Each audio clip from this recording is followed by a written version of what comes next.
you're being nice. And it's costing you everything. Your respect, your position, your leverage.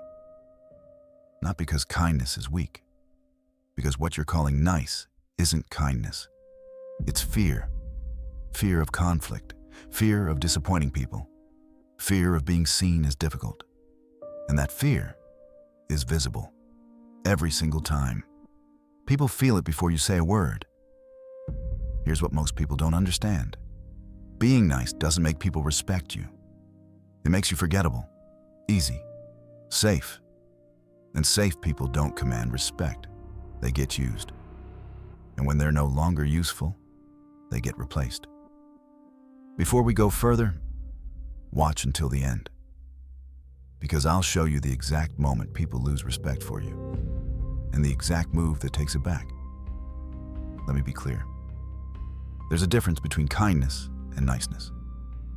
Kindness has boundaries. Niceness has none. Kindness says no when necessary. Niceness says yes to avoid tension. Kindness protects your peace. Niceness sacrifices it. And when you're always nice, always agreeable, always flexible, you signal something dangerous. I don't value my own standards. And if you don't value them, people downgrade you, quietly, socially, gradually. Niceness without boundaries is a discounted version of yourself. And discounted people never get premium treatment. Here's the truth no one tells you. People don't respect niceness. They exploit predictability. Every time you say yes when you mean no, you teach them your limits are optional. Every time you laugh off disrespect, you teach them it's safe. Every time you accommodate at your own expense, you lower your market value. And once you're optional, respect disappears. Not dramatically, silently.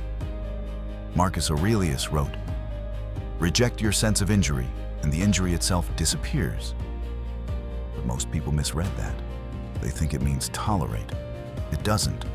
It means don't internalize. There's a difference. And if you miss it, you become easy. And easy never equals respected. Let me show you where this pattern starts. Stage 1. You prioritize harmony over honesty. Someone crosses a line, and instead of addressing it, you let it slide. And in that moment, they register it. Not consciously, but socially. You just showed them what you're willing to accept, and what you accept becomes the baseline. Stage 2. The behavior repeats. Because boundaries unspoken are boundaries non-existent. They assume, they test, they push. And each time, your status drops a level. Not loudly, gradually. And gradual loss of respect is the most dangerous kind, because by the time you feel it, it's already normal. Here's the rule. People test what looks flexible. They respect what stands firm. Respect isn't given for being agreeable. It's given for being solid. Solid means clear boundaries, immediate response, consistent enforcement. Not emotional, not dramatic, just firm. When someone disrespects you, you don't debate. You don't over-explain. You reduce access. Access is currency. And the moment access becomes conditional, your value rises. Here's what changes when you stop being nice. You lose some people. Good. The ones you lose were only there because you were easy. You gain clarity. Who values you? Who values your compliance? And that distinction changes your entire circle. I used to be the nice person, the accommodating one, the easy one. And people loved it. They loved how comfortable I was. But comfort doesn't equal respect. It equals convenience. And convenient people don't get defended. They get replaced. I felt it. In the interrupted sentences, in the ignored boundaries, in the subtle tone shifts. Because I trained them through endless niceness, that I would tolerate it. The day I stopped, Everything recalibrated. Not because I became harsh, because I became clear. Clear about what I accept, clear about what I don't. And when someone tested that limit, I didn't negotiate. I enforced. No speech, no drama, just consequence. Some adjusted immediately, some disappeared. Both outcomes increased my value. Here's what the Stoics knew. Your peace is more valuable than other people's comfort. When you sacrifice your peace to maintain approval, you lose yourself. And people do not respect someone who has abandoned themselves.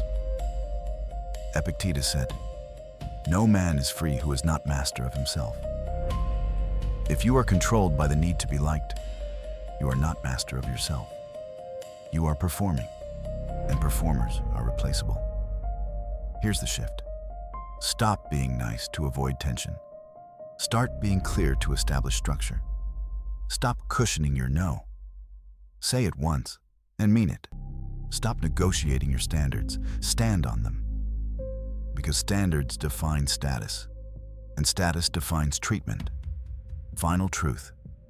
Being nice is making you invisible. Not because kindness is weak, because niceness without boundaries signals insecurity.